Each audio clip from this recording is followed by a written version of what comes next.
नमस्कार दोस्तों। अक्सर आधुनिक भारत का इतिहास पढ़ते हुए जो छात्र हैं वो दो मुद्दों में कंफ्यूज कर जाते हैं। एक मुद्दा है आपका अगस्त प्रस्ताव का और दूसरा मुद्दा है आपका अगस्त घोषणा का। तो आखिर क्या है अगस्त प्रस्ताव, क्या है अगस्त घोषणा, क्या कोई सिमिलरिटी है या दो डिफरेंट चीजें हैं। जैसे कि जब हम अगस्त घोषणा के बारे में बात करते हैं, अगस्त घोषणा वर्ष 1917 की है और इसका जो कनेक्शन है वो होम रूल आंदोलन से है। और जब हम बात करते हैं अगस्त प्रस्ताव के बारे में, अगस्त प्रस्ताव वर्ष 1940 का है और इसका जो कनेक्शन है वो सेकेंड वर्ल्ड वॉर से है, यानी कि द्वितीय विश्व युद्ध से है। तो क्या है वही अगस्त घोषणा और क्या है अगस्त प्रस्ताव, इस बारे में जानते हैं।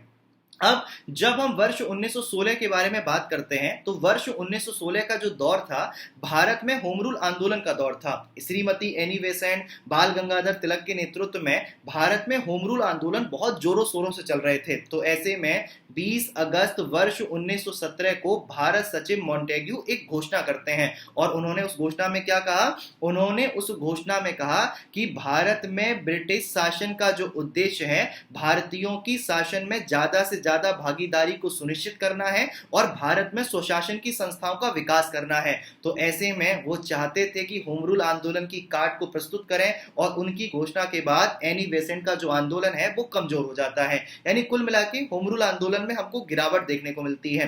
लेकिन जब हम अगस्त प्रस्ताव के बारे में बात करते हैं तो अगस्त प्रस्ताव का घटनाक्रम है वर्ष 1940 का। तो तब क्या हुआ था, जैसे कि जब हम द्वितीय विश्व युद्ध के बारे में बात करते हैं, द्वितीय विश्व युद्ध की शुरुआत हुई थी 1 सितंबर 1939 को और यहां पर ब्रिटेन कब शामिल होता है, ब्रिटेन 3 सितंबर 1939 को द्वितीय विश्व युद्ध में शामिल होता है और साथ ही ब्रिटेन यह भी घोषित करता है कि भारत भी आपका सेकेंड वर्ल्ड वॉर में शामिल होगा। लेकिन अब स्थिति क्या है, स्थिति यह है ना ही भारतीय और ना ही भारतीय राजनीतिक पार्टियां यहां पर ब्रिटेन का समर्थन कर रही हैं। उनका क्या कहना है, उनका यह कहना है कि यहां पर भारतीय राजनीतिक पार्टियों, भारतीय विधानमंडलों से बिना पूछे भारत को यहां पर एक युद्धरत राष्ट्र घोषित कर दिया गया है और अगर हमको युद्ध में समर्थन देने के लिए कहा जा रहा है तो हमको केंद्र में उत्तरदायी सरकार जैसा कुछ प्रदान किया जाए, हमारे संविधान सभा की कुछ बात की जाए, हमारी स्वतंत्रता के बारे में कुछ बात की जाए। अगर ऐसा कोई आश्वासन दिया जाता है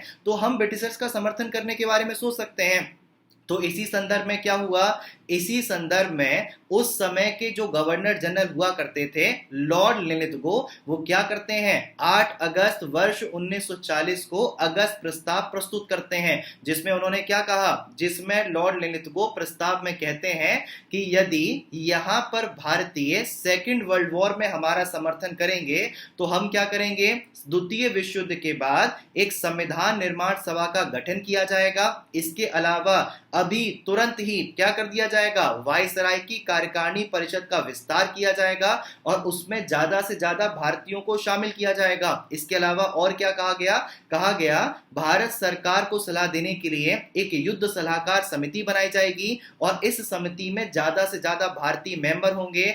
लेकिन लिनिथगो साहब ने इसमें क्या जोड़ दिया, ये भी कहा कि ब्रिटेन की जो सरकार है और भारत की जो सरकार है किसी भी संवैधानिक परिवर्तन को केवल तभी स्वीकार करेगी जब यहां पर अल्पसंख्यक इसकी सहमति देंगे। यानी कि ब्रिटेन की सरकार क्या कर रही थी, यहां पर मुस्लिम लीग को अतिरिक्त तवज्जो देने का काम कर रही थी। यानी कुल मिला के अगर आप पूरे प्रस्ताव को समझोगे तो यहां पर क्या हो रहा है, कोई उत्तरदायी शासन की मांग नहीं मानी गई है। तो भारतीय राष्ट्रीय कांग्रेस को जब ये प्रपोजल देखते हैं, यहां पर अन्य पार्टियां जब ये प्रपोजल देखती हैं तो क्या होता है बेटा, भारतीय राष्ट्रीय कांग्रेस ने एक तरफ से इस प्रस्ताव को खारिज कर दिया है और उन्होंने कहा है हमने तो केंद्र में उत्तरदायी शासन की मांग मानी थी, तो ऐसे में तो हमारी मांग का तो इसमें कुछ है ही नहीं। तो कांग्रेस तो बेटा इस प्रस्ताव को खारिज कर देती है। अब बात रही मुस्लिम लीग की, मुस्लिम लीग तो खुश थी, भाई उसको अतिरिक्त तवज्जो मिली है। तो मुस्लिम लीग कहती है कि भाई हमारी सुरक्षा का तो ख्याल रखा गया है लेकिन हमारी मांग का ख्याल नहीं रखा गया है। मांग का मतलब क्या था, मांग का मतलब था यहां पाकिस्तान की मांग से। तो मुस्लिम लीग कह रही है हमारी सुरक्षा का तो ख्याल रखा गया है परंतु मांग का ख्याल नहीं रखा गया।